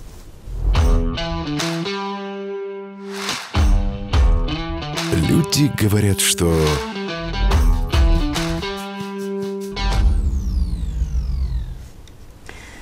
Люди говорят, что как брали деньги от Шора, так и будут их брать и дальше. И, безусловно, эта проблема есть, этот феномен есть, потому что когда люди выбрали себе власть, я в данном случае говорю о Башкане Гагаузии, о председателе Народного собрания, и они официально заявляют, что эта помощь легальная, пожалуйста, получайте, пишите заявление. Конечно, люди доверяют этой власти и получают эти средства. Но вместе с тем я несколько раз уже публично об этом говорил, что то соглашение было незаконным, оно не было согласовано с Министерством иностранных дел Республики Молдова, оно не было принято в форме местного закона. И поэтому вот о той открытости, о которой мы говорили. Если бы глава Гагаузии, председатель Народного собрания открыто бы сказали, мы хотим вам помочь, но делаем это незаконно, это было бы одно. То есть люди бы все знали свою ответственность. Поступать так, писать эти заявления или не писать. Но когда им власть Гагаузии говорит, пишите настоятельно, мы вам хотим помочь, и люди писали. Люди оказались в западне, и, к сожалению, вот сейчас есть много судебных разбирательств с неизвестным финалом для людей. И прежде всего, я встретился с одним человеком пожилым, он говорит, ну что же вы делаете, ну в данном случае имеет власти Гагаузии. Многие из тех, кто получает эту помощь, они в жизни полицейского не видели. Да? То есть люди прожили по 40-50 лет, проработали, для них полиция это чего-то, чего не было в их жизни. К ним приходят полицейские, пишут. То есть он говорит, это настолько стрессово, настолько унижает людей. И он говорит, ну что же вы, власти Гагаузии, наделали? Пойдите в Кишинев, на колени встаньте, чтобы этих людей не... Ну, я сейчас просто говорю слово в слово, что человек сказал. Человек очень хороший, серьезный, ответственный. Вот до чего довела власть Гагаузии, когда нет ответственности перед людьми. Тот сидит в Москве, там улыбается, да, в этой барвихе с этими деньгами. Людей подставили, людям сделали кучу проблем. А те, кто говорили, что это неправильно, помогите людям, их сделали изгоями и врагами. Следующий вопрос. Люди говорят, что Гагаузии нужно тотальное сокращение чиновников. Еще раз повторюсь, что я против сокращения чиновников. Я за то, чтобы сократились вакантные должности, которые годами не заняты, потому что это искусственная экономия. И второе, я за то, чтобы этих людей перенаправили на созидание и на привлечение внебюджетных средств. Потому что в Гагаузии не так много рабочих мест, чтобы людей, которые, как правило, все семейные, которые имеют кредиты, оставить без работы. Я против этого, но я за то, чтобы они работали и созидали. Они ходили на митинги или еще участвовали в каких-то странных Да, акциях. люди говорят, что схемы Шора уничтожают Гагаузию. Безусловно. Я говорил об этом, что Гагаузию превратили в разменную монету. И часть мошеннической схемы для таких преступников международного уровня, которым является Ирланд Шор. Люди говорят, что ни от Башкана, ни от депутата Народного собрания Гагаузии нет толку. Неправильная мысль, потому что если бы Гагаузия использовала все те преимущества, которые мы имеем, первое – бюджетные преференции, второе – близость ментальную к Турецкой республике или к турецкому миру, и третье – это возможность Европейского Союза, который поддерживает национальные меньшинства. Если бы власть думала об этом, совсем другой уровень развития был бы в Гагаузии. Люди говорят, что Гагаузию Шора передала Ирина Влах. Полностью согласен. Потому что, еще раз повторяюсь, вот те технологии, которые были в 2015-2019 году, они используются сейчас. И кепочки, и маечки, и призывы, и мы с теми, мы вот с теми. Это все часть одной стратегии. И самый большой обман начинался с Ирины Федоровны о строительстве аэропорта. То есть эту мысль просто подхватили, удвоили, пообещали еще больше. Но я уверен, что она, я имею в виду Ирина Влах, во многом способствовала тому, что в Гагаузии сегодня происходит. Люди говорят, что арест Гуцул показывает, что правосудие заработало в Молдове. Я бы так не хотел думать, потому что это фрагментарный пример, да, в данном случае. И если Гуцул судят только потому, что она башкан Гагаузии, то это не исправление правоохранительной системы. Если человек нарушил, и неважно на какой он должности находится, вот это уже тогда система начинает работать. И я бы не хотел, чтобы это только коснулось главы Гагаузии, но и всех тех, кто нарушил, не нарушил, это уже суд решит. Все перед законом должны быть правы. А более того, те, кто у власти, Равны, да? Равны. Угу. Те, кто у власти, должны быть вообще кристально чистыми в этом отношении. Это невозможно. Но к этому нужно стремиться. Да. Люди говорят, что родители, выбирая между гагаузским и румынским языками, с легкостью выбирают румынский. А давайте немножко с вами поразмышляем. У нас в Гагаузии 3 официальных языка. Гагаузский родной, русский и государственный. Молдавский, румынский, как кому как ближе. На уровне раннего образования мы людям какие даем возможности для развития этих языков? Русский язык. Все. В основном, да, только Все. русский. Все. У нас нет детских садов с гагаузским или с молдавским языком воспитания. Я хочу на этом заострить внимание, потому что многие политизируют эту тему и говорят о том, что мы против того, чтобы закрыли детские сады на русском языке. А кто выступает за то, чтобы закрывать детские сады на русском языке? Надо предоставить родителям право на одном из официальных языков Гагаузии, чтобы они предоставляли образование начальное, раннее образование своему ребенку. Какой-то родитель видит будущего своего ребенка здесь, в Гагаузии или в турецком мире. Пусть он хорошо знает гагаузский родной язык. Кто-то видит своего ребенка будущего в мире, связанном с Российской Федерацией. Пожалуйста. У нас русский язык, он так и так на хорошем базовом уровне. Кто-то видит своего ребенка здесь, в Кишиневе. Но почему он не должен знать государственный язык? Потому что мы все сами видим, что мы к этому придем. Но мы как власть не предоставляем людям эту возможность. Поэтому, когда вы говорите, задаете вопрос с легкостью гагаузский и румынский, а у людей выбора нет. Александр Григорьевич, а детский сад, который был построен при поддержке Республики Турция и находится при въезде в Камрад с правой стороны, он на каких языках должен был бы работать? У нас в раннем образовании работает система билингвизма, то есть какая-то часть воспитания происходит на государственном языке, на гагаузском языке, но это параллельное изучение. Язык воспитания во всех детских садах русский. И этот садик, о котором вы говорите, там гагаузский язык на таком же уровне преподается, как в любом другом. Открывался он как? Он не открыт с гагаузским языком воспитания. Но преподносился как... Не преподносилось его открытие как, как на сад? румынском и на гагаузском языке. Он работает по той же по той же системе, которая работает в других. И можно еще найти садах. в интернете видео, как Ирина Влах, открывая этот сад, говорила о том, в том числе, как будет работать И этот когда сад. Займемся этой темой и изучим. Она очень глубокая, да, и Елена Федоровна прекрасно в ней разбирается. На самом деле, я как родитель сейчас говорю, наши дети выходят с этой билингвической среды, но они не знают ни государственного языка, ни гагаузского языка. Они знают прекрасно русский язык, но они его прекрасно знают и в среде семейной. То есть не работает, по моему мнению, этот билингвизм в той форме, которой он должен давать возможность детям свободно говорить на родном языке или на государственном языке, уже когда они идут в школу. Да, ну продолжаем нашу дискуссию, и давайте во второй части успеем за оставшееся не так много времени у нас, успеем поговорить и о тех событиях, которые произошли вот буквально. Арест Владимира Плохотнюка в Греции. Как, по-вашему, что вы думаете о том, как это повлияет на начавшуюся предвыборную кампанию в стране, и что для вас вообще означает вот этот факт? Очень неожиданный, потому что это, насколько я помню, 6 лет уже продолжается, и он задержан на территории Европейского Союза. И зная, как работает правоохранительная система Европейского Союза, неужели до этого они не знали, где он находится, и не могли его задержать? То есть у меня какие-то вопросы возникают, на которые я не могу дать ответ. Но было очень возможно, много это, информации о том, что возможно, это акт личного процесса сдачи властям. Это как? То есть сам Влад Плохотнюк решил сдаться властям.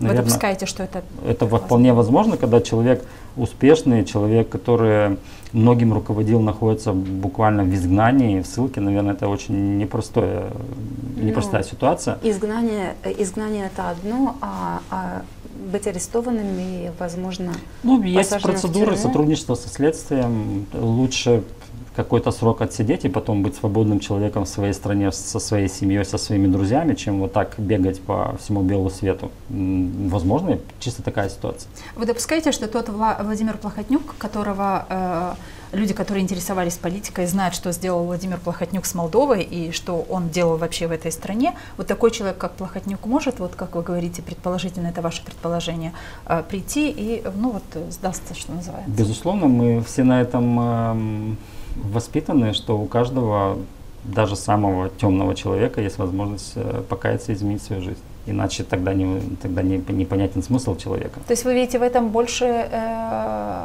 пользы для Молдовы или больше пользы для Плохотнюка? Здесь польза, мультипольза и для него как для личности, и для нашей страны, которая очистится в каком-то плане, и для многих тех, которые были с ним связаны, тоже будет возможность покаяться. Александр Николаевич, но уже говорят о том, что арест Плохотнюка – это вызов для судебной системы страны. Вы с этим согласны? Справится ли судебная система на этом этапе вот с таким сложным делом? Потому что в годы, когда он был теневым руководителем нашей страны, правоохранительная система очень зависела от политиков, и, к сожалению, мы это проходили. Но мне кажется, что вот эти системы, вот это механизмы ветинга, приветинга очищают систему, и в ней действительно есть люди, как и среди учителей, как и среди врачей, как и среди политиков, честные, истинные, патриотичные, которые выносят решения не так, как им позвонили, а выносят решения. Возможно, по-прежнему остаются и люди, с которыми он работал, будучи Еще раз повторяюсь, вот мы иногда говорим о том, что как эти врачи могут брать взятки, часть врачей. У нас нету здорового общества, где только один сегмент коррумпированный. У нас все общество такое. Поэтому и среди судей есть судьи, а есть бизнесмены. Это есть, к сожалению. Да. И еще одна тема, которую мы обсуждали с Еленой Федоровной до начала нашего выпуска, и мы об этом хотим говорить с вами. Создание нового блока. Нового блока, как мы сказали, с участием вот этих вот... ребята, наши режиссеры дают как раз вот эту фотографию, которая и говорит как раз о презентации нового блока. Вы знаете, меня что удивило? Конечно, мы хотим узнать, что вы об этом думаете, но меня удивило, как можно создать блок, такое ощущение, что очень быстро создали этот блок, хотя после возвращения из Москвы или поездка в Москву всем думающим людям в Молдове, которые интересуются политикой и следят за этими политиками в том числе, понимали, что обязательно будет создан какой-то такой блок, потому что Для этого туда их пригласили. И тут анонсируют о создании блока, и нет названия блока. Нет, не придумали, не успели, не хватило времени. Есть правило математики, когда несколько слагаемых прибавляю, что получается большая сумма. Вот тут, мне кажется, вызов закону математики, потому что каждая из этих партий имеет определенный электорат, определенные проценты поддержки. Так вот, если их сейчас прибавить эти, то не получится сумма больше. Мне кажется, наоборот, поддержка избирателей уменьшится. Потому что каждый из них, ну, мне прежде всего жалко социалистов, я по нашим ребятам с Народного собрания. Жалко? Да, жалко, Почему потому что я жалко? видел, что эта фракция была со своей позицией, с позицией, по крайней мере, против того, что вытворяет Илхан Шор в Гагаузии, те, кто его поддерживает. И я боюсь, что сейчас эта позиция начнется выветриваться вот из-за того, что сделали их политические руководители. Да. И партия социалистов, которая являлась самой важной оппозиционной силой действующей партии ПАС, она вот сейчас, мне кажется, теряет свой электорат вот этим союзом, потому что господин Воронин, во-первых, он ассоциировался у многих из нас с человеком, который победил преступность в 2000-х годах по-настоящему, а потом, вот, к сожалению, забыл, что надо уйти с этой должностью, и вот увлекся, что в 80 лет, я эту тему докончил, и мне кажется, он потерял вот тот электорат, тех людей, которые его поддерживали. В отношении господина Тарлева я просто не знаю человека, не могу ничего комментировать. А в отношении Ирины Влах у нас с Михаилом Николаевичем Жильзогло был анализ ее 8-летнего правления. Мы на цифрах показали, что Гагаузия стагнировала перед ней, и вообще эти 8 лет было время упущенных возможностей. Поэтому я уверен, что человек, который не смог сделать в автономии позитивное, что-то сделает на уровне Республики Молдова. Поэтому мне кажется, что в этой ситуации проиграли социалисты. Александр Павлович, вот как люди комментируют вот эту вот новость, которая появилась вчера. Вот один из комментариев, таких комментариев очень много, что это люди, я просто процитирую, простите, 100 раз друг друга кинули, перекинули, обзывали, переобзывали, переобвиняли в предательстве и вот соединились. Ну, это говорит о том, Чеботарь. Да, это НАТО Чеботарь. Это говорит о том, что многие ассоциируют лицемерие и политику как одно и то же, то есть ставят знак равенства. Да. Мы говорим о том, что нет, политики, как и возвращаясь опять, и врачи, есть разные, есть, которые действительно искренне заботятся о родине, о малой родине, а есть те, которые просто думают, как зарабатывать. Так вот, к сожалению, вот этот союз, он укрепляет позиции тех, кто говорит, что политика и лицемерие — это одно и то же. Но мне показалось, что Воронин в своем выступлении тоже очень пессимистично. То есть он в составе этого блока, но выступил очень пессимистично по отношению к этому блоку и его будущему. Человек взрастил и Игоря Додона, и Ирину Влах в свое время. Ну, это нормально, они были молодые люди, он передавал свой опыт. Потом они ушли от него, он назвал теми словами, какими он посчитал нужным, и сейчас они воссоединяются.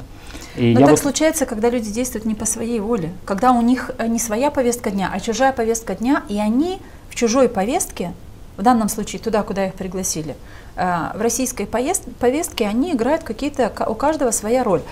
Инима, Ирины Влах, ну, как вы только что сказали, да, возможно, эти партии взяли бы меньше, социалисты взяли бы больше, но когда их объединили, в целом они могут проиграть, но больше всех проиграют социалисты. Приблизительно так вы высказались, да? А вот Ирине Влах принципиально важно попасть, как и другим политикам, важно попасть в парламент. Для Ирины Влах это выгодный союз, наверное. Но хотя они не выглядят счастливыми на этой фотографии. Причем ни один из них. Мы про это и говорим, что этот союз, это точно не про интересы людей-избирателей, а про политические интересы части тех, которые стоят при его создании. Но я хочу привести хороший пример. Давайте. Вы знаете, что есть блок Имприуна вместе. И, например, они тоже, наверное, им было бы выгодно соединиться с партией ПАС и, учитывая их рейтинг, пройти в парламент. И Демнитати Шадивер, она такое решение приняла и объединились. Ну, например, вот Штефан Глигер, партия перемен. Они понимают, что они не пройдут в парламент, но они все-таки остались вот на своем принципе каком-то, да, вот с тем избирателем, который им близок. То есть они поставили свои интересы ниже интересов той политической силы, которую мы Александр проводим. Григорьевич, Вот есть хорошие примеры. Есть вот такие примеры. Да, но Глигор в политике не был 10 лет депутатом парламента, как Ирина Влах, не был 8 лет Башканом, и ей очень надо, чтобы она была в парламенте. Вот очень надо. Глигору, может быть, не очень, а вот Ирине Федоровне очень надо. Про это наша Поэтому объединимся с кем угодно. Про это наша сегодняшняя с вами дискуссия. Либо остаться со своими принципами, со своим достоинством и остаться проигравшим, и не найти себе место в большой политике. Это один путь. Есть путь другой. Забыть про все свои внутренние обязательства, забыть про свою честь. Но главное пройти туда, где хорошо, где можно принимать решения, близкие для тебя. Одним вопросом Народное собрание Гагаузии, но очень важно. Почему нет даты выборов в Народное собрание Гагаузии? Депутаты не хотят? Потому что господин Константинов всячески блокирует назначение даты выборов. Они должны пройти 16 ноября, и тут нету дискуссий, потому что юридическое управление Народного собрания, и исполнительный комитет, и юридическое, и управление юстиции подтвердили наши расчеты с Михаилом Николаевичем, что это должно быть первое воскресенье 16 ноября. Они не назначают формально дату выборов, но есть момент. Если Народное собрание не назначает дату выборов, просто не хочет назначать. Сейчас вступила в силу норма закона, что глава Гагаузии своим постановлением издает постановление о назначении даты выборов. Надеюсь, так произойдет. А сейчас Народное собрание придумало отговорку точнее, что результаты даты выборов назначает апелляционная палата Камрад. Так написано в законе. Парламент в прошлом году реорганизовал суды, апелляционной палаты Камрад сейчас нет как таковой. Есть апелляционная палата Юг с местоположением как И вы думаете, что это станет как-то с крайним Я не думаю об этом. Они на Народном собрании подняли этот вопрос. Господин Константинов, то есть они нашли лазейку, согласно которой можно оттянуть если нас выберут, а кто признает наши выборов?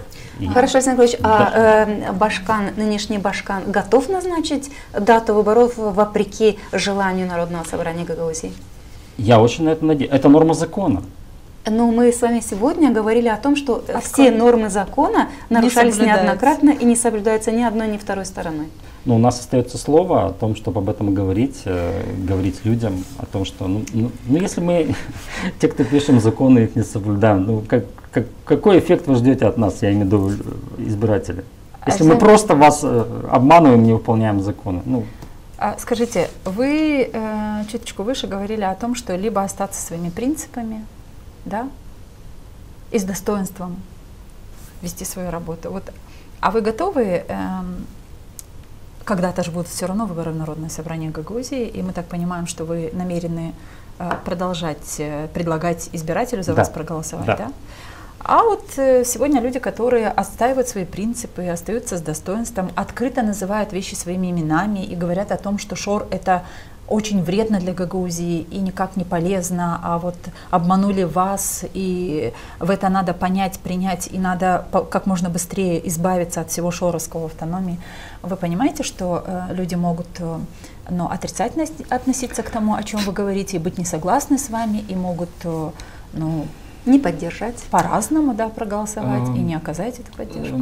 Вы знаете, уважаемые ведущие, ни в коем случае не должно возникать ощущение, что даже если я говорю, как нужно делать правильно, что я всегда поступал тоже правильно. То есть это мой третий созыв депутатский. Заканчивается третий. Заканчивается, да. И на самом деле это первый мой мандат, где я действительно могу открыто говорить то, о чем думаю. Я не говорю, что это правильно или неправильно, но могу говорить открыто. А почему только первый мой мандат был во многом благодаря Николаю Дудоглу, который был тогда примаром муниципа, пользовался большой поддержкой и помог, предложил мне, точнее, пойти в депутаты и помог это сделать. Второй мандат, он больше был связан с тем же Владом Плохотнюком, потому что во многом то движение, которое я поддерживал, Новая Гагаузия, зависело от политической силы, которую возглавлял Влад Плохотнюк. Я тоже не был, может быть, в конце уже мандата имел возможность говорить то, что думаю, но тоже был зависимым, скажем так. Поэтому многие из тех решений, которые принимались в те первые 2 мандата, не стыдно за них, и я об этом знаю и открыто об этом говорю. В этом мандате я голосовал за Дмитрия Константинова в самом начале, когда не совсем понимал. И вам за это стыдно? Мне за это стыдно. И поэтому то, что я сейчас говорю и стараюсь, чтобы это было у других, это то, что сам я пережил, то есть через что сам прошел. Если я сейчас могу свободно говорить о том, что Шор это зло для Гагаузии, я не уверен, что я мог бы это сказать, если бы это было в первом или во втором созыве. Да? Я не уверен, поэтому я никого не хочу сегодня осудить из тех, кто так делает. Я хочу только сказать, что вот когда есть возможность независимым быть, открытым, это дает тебе возможность быть искренним с людьми. Поэтому тот мандат, который предстоит мне пройти или не пройти перед людьми, это как раз будет вот лакмусковая бумажка. Да, то есть я перед людьми буду открыт, что я вот считаю, что Шор это зло. Большая часть людей решит, что нет, это нормально, и мы должны идти по этому сценарию, они выберут другого человека. Это жизнь. Это жизнь. Вы говорили очень много про европейские гранты, и очень часто мы видим, пишете не только вы об этом, пишут и другие люди, горожане, возможно, это ваши избиратели, не знаю, говорят о том, что Педколледж и много-много других проектов, которые вы лично продвигаете или помогаете писать эти, заполнять грантовые заявки руководителям тех или иных учреждений. Для чего вы это делаете? Это не входит в обязанности депутата. Безусловно. Значит, в моей предвыборной кампании, в моих предвыборных обещаниях всегда есть одна строчка, что я не могу решить проблему каждого, но я буду работать над проблемами, которые касаются каждого. Да? Вот детские сады, школы, больницы, колледж – это учреждение, которое лично каждому человеку не имеет отношения, но все же оно имеет коллективное отношение, потому что наши дети туда ходят. И у меня была одна задача внутренняя, чтобы наши публичные учреждения, расположенные в моем округе, выглядели не как казенные учреждения, а выглядели как красивые домовладения хороших домоуправленцев, да, вот частные дома.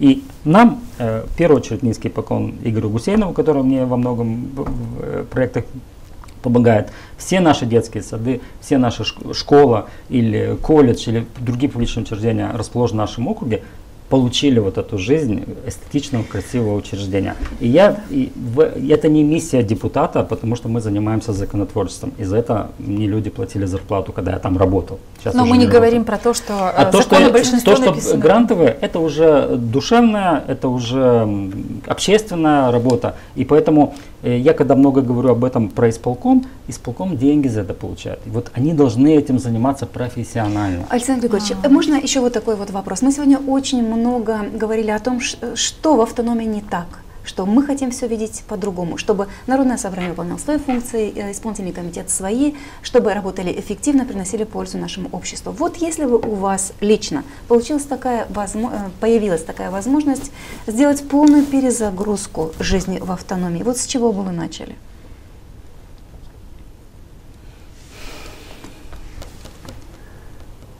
Да, очень сложный вопрос на самом деле. Мне кажется, что исток гагаузской автономии все-таки в гагаузском языке и в гагаузской культуре. И все-таки мы недооцениваем эту роль. И для многих из нас почему-то гагаузский язык это в какой-то мере что-то второстепенное, что-то ненужное. И вот этой основой для Гагаузии она вот размывается. И, соответственно, размывается сама гагаузская автономия, когда мы смотрим на другие страны, на другие культуры, на другие языки с большим уважением, чем к тому, что сохранили или создали наши предки. Это первое. И второе, коммерциализация власти. Все-таки мне кажется, что гагаузская автономия, вот начиная, я не могу много говорить про Михаила Формузала, потому что мало с ним получилось работать, но про Ирину Влах, что это началась коммерциализация. То есть быть депутатом, быть членом исполкома стало престижно. Престижно с точки зрения материальной. Ты получаешь доступ к бюджетным ресурсам, к другим ресурсам и начинаешь обогащаться, забывая о принципах, для которых ты пришел. Быть для человека, а не люди для вас. Понимаете? И вот то, что сейчас происходит с Евгенией Гуцул, это же коммерциализация полная. Ну, вот эти акции, они же все через деньги. То есть в нашу жизнь, в нашу политику через деньги и для денег. Пришли деньги. Деньги не те, которые мы заработали за то, что ты на рабочем месте что-то создал и деньги получил 300 или 400 лей за сутки, как учитель, как воспитатель, который 8 часов горбатился, чтобы получить 300-400 лей. Мы перешли к другим деньгам, не настоящим деньгам, не заработанным деньгам. И вот мне кажется, вот эти два составляющие: гагаузскость, бютюнюк, и жажда, алчность. И вот если это не искоренить, то Гагаузия Александр будет Григорьевич, очень тяжело. 12 лет подряд вы депутат Народного собрания Гагаузии. Мы с Леной Федоровной и Михаил Николаевич были автором закона о гагаузском языке, и вы нам помогали его писать, и мы были соратниками в Народном собрании Гагаузии, единомышленниками. Фикердашлар, да? Почему вы не говорите, и почему вы не знаете гагаузский язык, или вы его знаете? Ну, закон обязывает депутатов знать гагаузский язык. Бян койдум не тя, юрюньмя гагауз деление. Ляме? Бян бирас лафидерем, аз бучук анерем инсаннары. Ляме? Для меня это открытие сейчас. Пек бугюзяль, ама пек зор бердель. Зорму? Зор. Гюзяль. Ама та чок ишлемя. Лязом, да? Бян мутлак, ирниджам, гагауздельни, хем лафидиджам, сербест, хем бол. Истерем безим ушакалармызы, тачок лафидиджек, дючуниджек, япеджек гагаузша. Варниджам диджам бир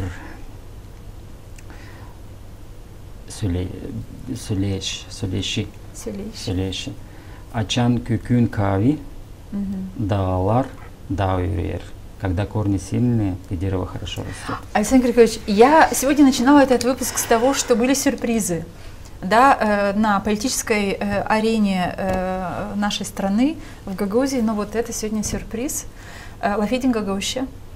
Депутатлар лязым белсине Гагаузделіне, истерсидік бұл Гагауз автономиясы яшасын, емді көкле ишлесін, кавелешсін, о zaman ilkin депутатлар башканна, кемани ишле баканлык комитетінде, хепси же лязым лавитсін сади Гагаузша. Саулун. И один маленький момент, мы сегодня где-то и через исповедь прошли в этой передаче. Это тоже одна из вещей, где мне стыдно, что вот за столько лет так получилось, что мы ни в школе, ни в детском саду, ни в семье не говорили на гагаузском. Ну вы с нуля изучаете гагаузский язык, абсолютно с нуля. Не в обществе так получилось, что я в центре жил. И я вот не придавал этому значения, что пришла к тебе бабушка, и вот самые простые вопросы, ишлемя, яшама, лафитмя, чтобы ты понял, что хочет этот человек, потому что он может и не знать русский язык. Поэтому это же богатство на самом деле. Зорама пек гюзель. Зорама пек гюзель. Хади хипси беледишинсюн. Спасибо вам большое. И за эти последние несколько минут и вот эту информацию, что да, вы изучаете гагаузский язык. И пусть это тоже будет хорошим примером для ваших коллег, которые, возможно, не гагаузы по национальности, но избраны депутатами. И закон обязывает. Все депутаты должны говорить на гагаузском языке. Друзья, на этом мы ставим точку. Выпуск подошел к завершению. Я, Екатерина Жекова, и Елена Карамид говорим вам до свидания. Елена Федоровна в шоке от того, что Александр Григорьевич заговорил на гагаузском языке. Все это оправдано, друзья. Ну и, в общем-то, да, приятно стало от чего-то. Ну и слава богу, что депутаты понимают, что надо учить гагаузский язык, потому что это важно для того, чтобы работать в политической структуре гагаузской автономии. Ну и вам спасибо, друзья, что вы были с нами. Делитесь, ставьте лайки. И что же, мы есть в социальных сетях, следите за нашими короткими видео с короткими мыслями наших гостей. До встречи! Мы все хотим достойных условий жизни. Мы все хотим качественной медицины.